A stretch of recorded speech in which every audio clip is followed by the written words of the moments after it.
On behalf of IDS, I would like to express our appreciation to Law and Society Trusts, the hosts, Ahilan, and all of those involved in organizing this. It's been a fascinating 2 days. This is the 3rd day. We learned a lot and we shared a lot. I would like to do 2 very quick things. The first is a very brief overview of the debt situation in the African continent, but it's very brief, just a context to say a couple of things. And the second is really to take a look at Ghana in the context of the Sri Lankan debt restructuring process. And the reason is that the 2 of them are quite similar in many respects. And some of the lessons of the Ghana restructuring struggles might be of some use to your struggles here. And then conclude with a couple of things in relation to the role of civil society going forward. So first, it's always difficult to generalize about the African continent because there are 53 countries of entirely different sizes, structures, cultures, and so on. But because we have over the years developed a continental entity called the African Union, we like to talk about the continent as a continent, while recognizing that there's a North Africa, there is a West Africa, and even within that West Africa, we have a Francophone part of the West Africa and an Anglophone part of West Africa. We have an East Africa. It's an entirely different shared history, but different history and historical relationships, and a Southern Africa with also entirely different historical, racial composition, and so on and so forth. Nevertheless, we are a one continent with some shared characteristics. I just wanted to make the point that in the 1980s, 1990s, I mean, many of the countries decolonized only in the 1960s.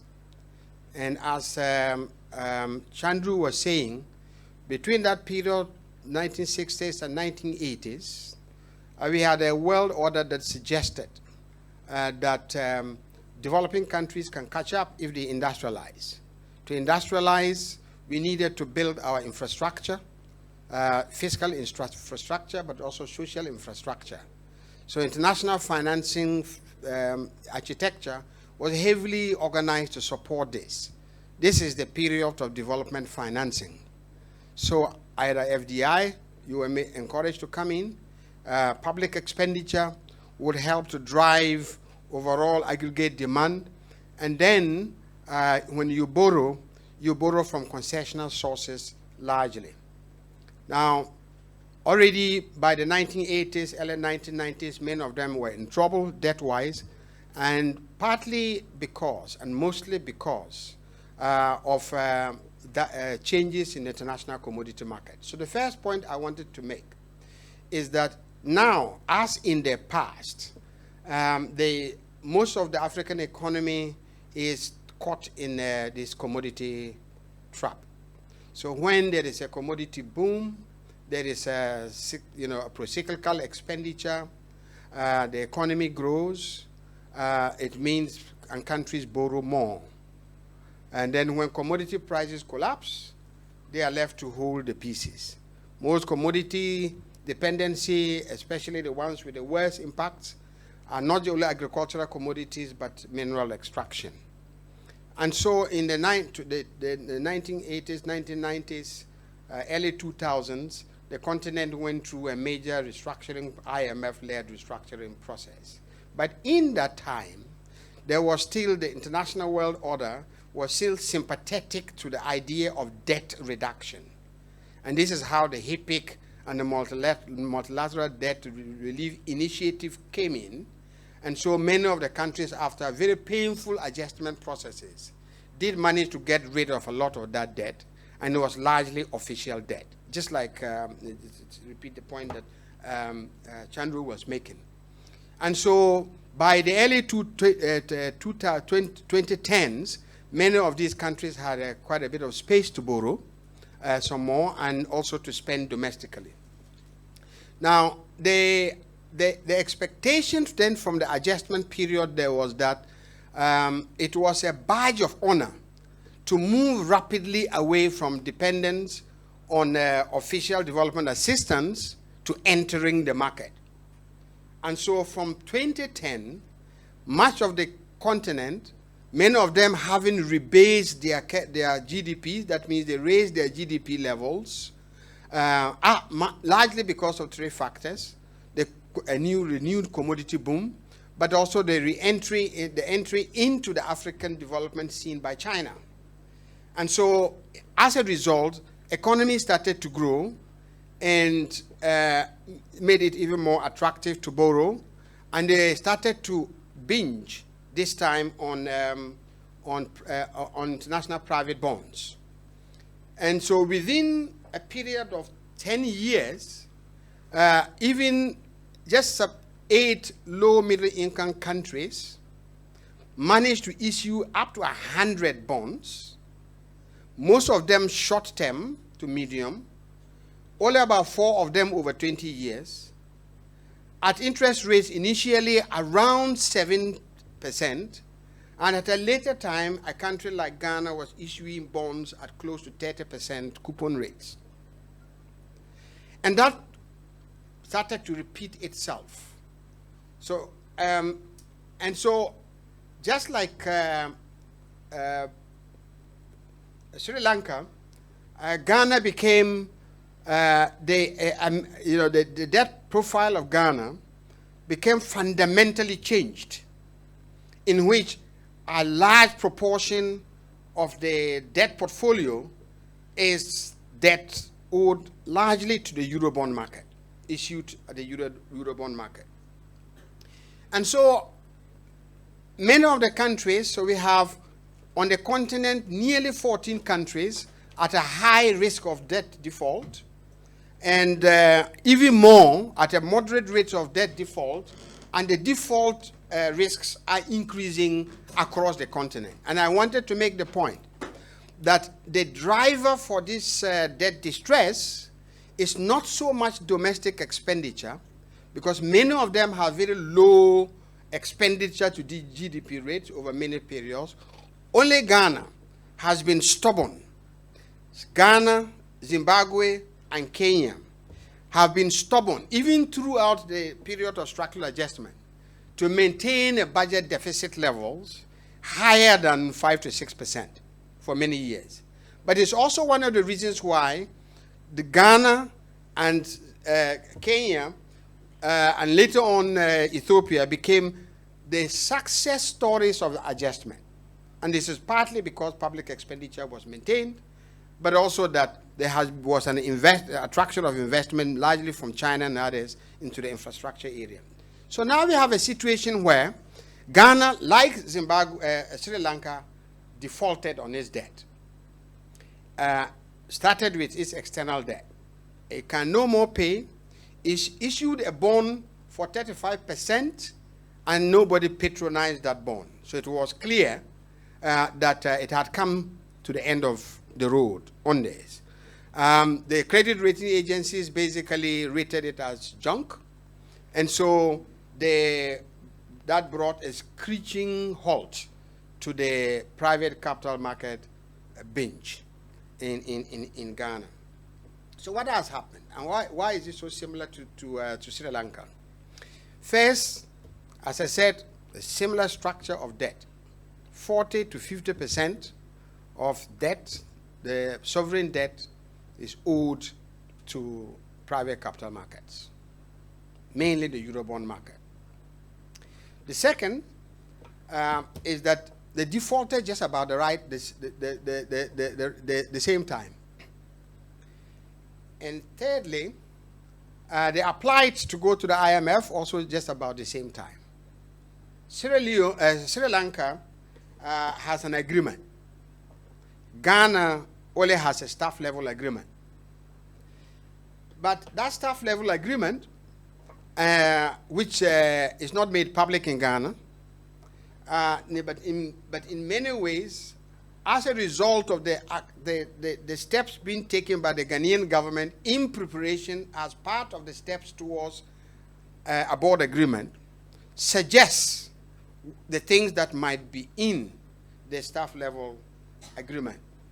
One of the key steps that we have taken is a radical domestic bond market restructuring. Now, this is important for Sri Lanka because some of the Sri Lankan board papers suggest that the government of Sri Lanka is open to undertaking a domestic bond restructuring. How has that happened in Ghana? So the government of Ghana is doing this unilaterally with very limited consultation. They are exchanging current government paper, especially bonds, for new ones that extend the term and reduce the yield. And thirdly, postpone the servicing. Now, the domestic bond market is a complex structure which each of us need to understand. Some of these bonds are held mostly by the banks. So depending on the structure of your banks, whether they are foreign or domestic, the political economy implications are different.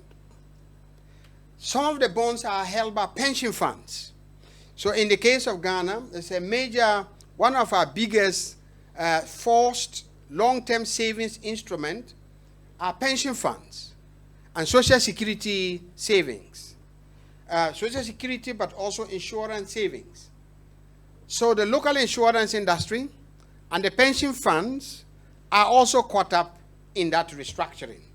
And then you have individual holders. Many of them are also pensioners. Some may have worked abroad, some work domestically, brought their capital, and bought government paper. In the whole for two reasons.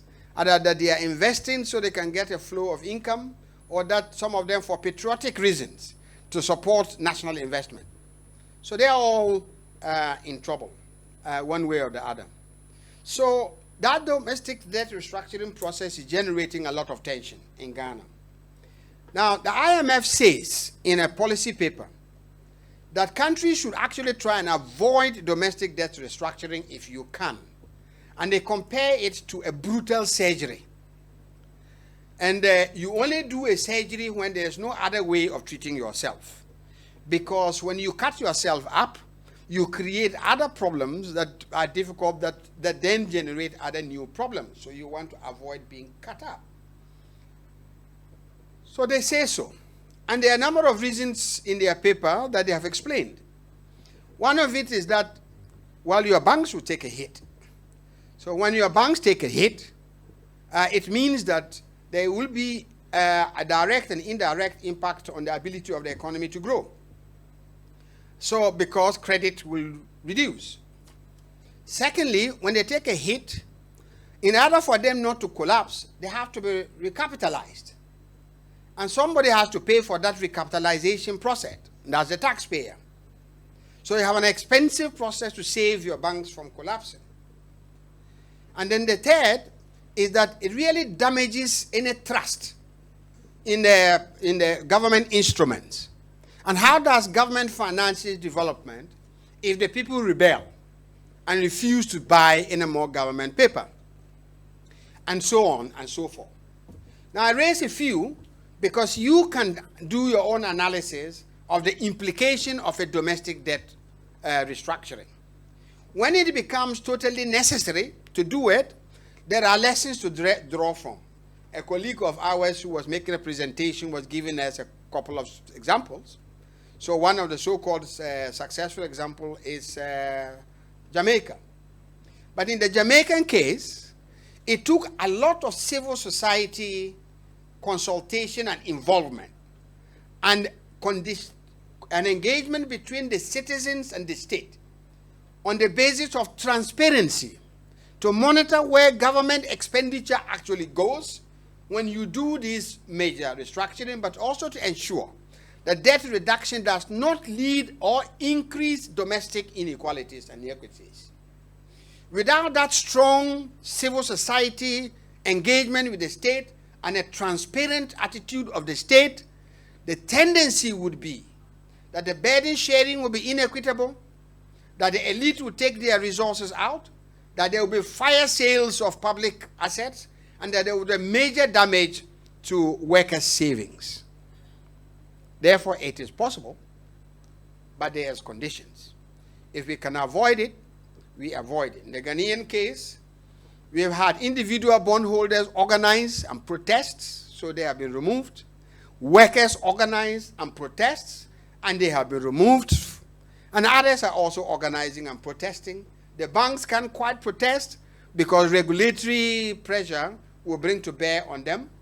But the implications is that the even very limited lending by the banks will become even more limited, even for trade financing in the future, with the potential that a recession, a long-term recession is possible, and the pathway to actual debt reduction is not beyond this domestic debt restructuring.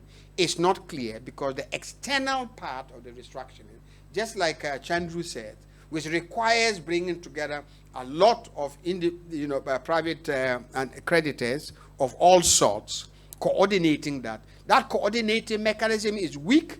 There is no compulsion mechanism for them to restructure, and the IMF is doing very little and have very little ability to influence this.